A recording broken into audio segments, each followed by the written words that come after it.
My makeup sucked, but I didn't know until I got better. And then I looked back and I was like, wow, that really sucked. Hey syndicates, welcome back to my channel. Today's video is going to be a makeup story time where I talk about how we don't really see our own progress until we've made the progress. I didn't realize the flaws I had in my own makeup artwork until I resolved those flaws. The makeup you'll see me doing is inspired by the Napoleonic Faberge Egg from 1912. Please subscribe to hear and see more makeup story times and stay till the end to see how I turned myself from this to this. Let's get right into it.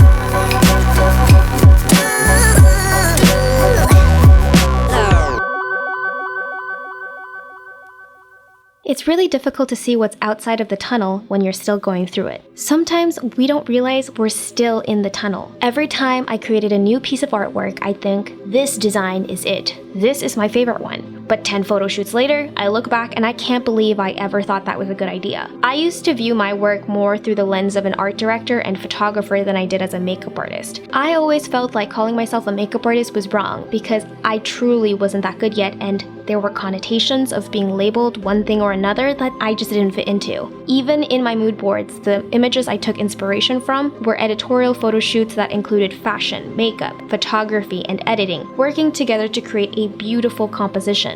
I also used to struggle with giving my artistry an identity. This was important only because when I submitted my work into competitions, I would always have to choose between the options photographer, retoucher, model, makeup artist, or art director, when in reality, I played all those roles and sometimes I just had the help of friends to press the button for me. It seemed like being a photographer was the only way to get the title and ownership of the photo, even though I was the one who curated, styled, produced, edited, modeled, and spent hours creating the final product. I loved working with a photographer to help me capture the makeup because it allowed me to focus more on posing rather than having to look through the photos as I took them, which often slows down the process and makes it more tedious. Also, the energy of having someone else in the room really boosted my confidence, and I loved blasting music, taking dance breaks, and stuffing ourselves with carbs after. Not only that, but having someone else take photos of you allows you to break out of the trap of over-analyzing our face because someone else can find a different angle of you much more beautiful than you think. That way you can diversify your photos and compositions. But when it came back to the label of which role I played, because I did not press the button to take my own photos, I couldn't claim the photographer role, and in some cases I wasn't even allowed to submit photos to online magazines.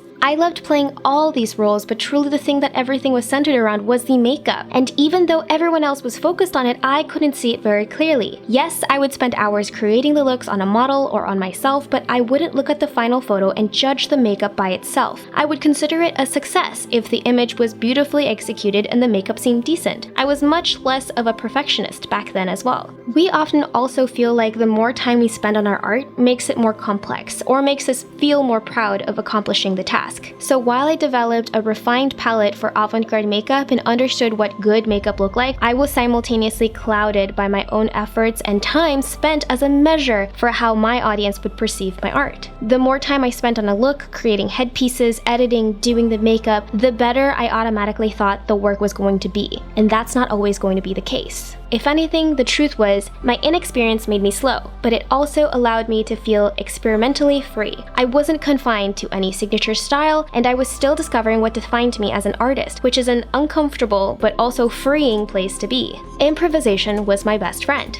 Suddenly, there was a turning point where I decided to be an influencer. This moment fully focused me into makeup art. While I loved the creation of accessories and playing with photography and editing techniques, I wanted to work on the part that felt the weakest in my craft. And in terms of everything else, the makeup was the star of the show, and I definitely was not where I wanted to be yet. As I became more and more of a perfectionist and understanding what good makeup looked like for my art, I felt the claim of frustration that my hands weren't able to achieve the vision that I wanted. So I practiced through my failures. I kept creating new looks, each one more intricate than the one before it, each one targeting another weak spot. Anytime I felt a task was too daunting, I'd seek out someone who had already mastered it and look at their photos, tutorials, videos to try to mimic the technique until I got it right and made it my own. Finally, one day, I looked through my older photo shoots and surprised myself. I began to notice the little details I once wasn't aware of. I started to realize why some designs were more popular or successful than others. I started to become more self-aware of the designs I felt most attached to and upset about when it didn't perform as well on social media. Because a lot of them were personal milestones I hit, I thought people would be able to see that and appreciate it, but they couldn't. And it wasn't for them, it was really for me. Every photo shoot, every makeup look is a tunnel within a tunnel. When you're in the tunnel for so long, you'll appreciate the fresh air, but there are more tunnels out there. And each time you pass through one, you can look back and appreciate how far you've come.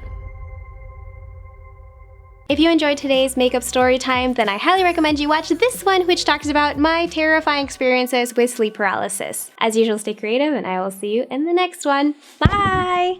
Oops.